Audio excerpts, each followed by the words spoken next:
Thank you, Chair. Hello. I think the distinction between the short term and the long term is going to be exceptionally important for this industry. I think in the short term, your prospects are good, and there are plenty of drivers for growth, and we've already heard about the 5% plus in recent years. I think in the long run, you're dead.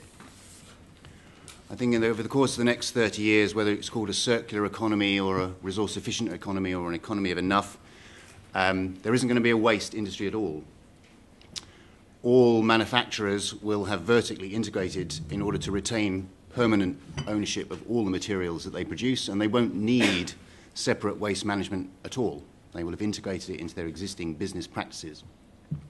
Consumers will have had enough of the consumerist lifestyle over the course of the next 30 years, and whether it's through resource constraints or price effects or emerging social norms of responsibility as citizens, and that by 2040, 2045, there will neither be enough waste for a sizable waste sector to manage on the demand side or the supply side.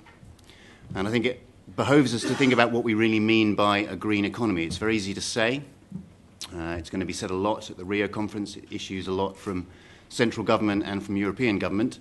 But I challenge most of you to define what you really mean or think is meant by a green economy. It's not the same as a low-carbon economy. It's not the same as a sustainable economy. It's actually a way of slipping away from some of the bigger, longer-term challenges that I think we face. A green economy is not simply one where we use a little less energy. I think it invites us to think about profound realignment of how we conduct economic affairs.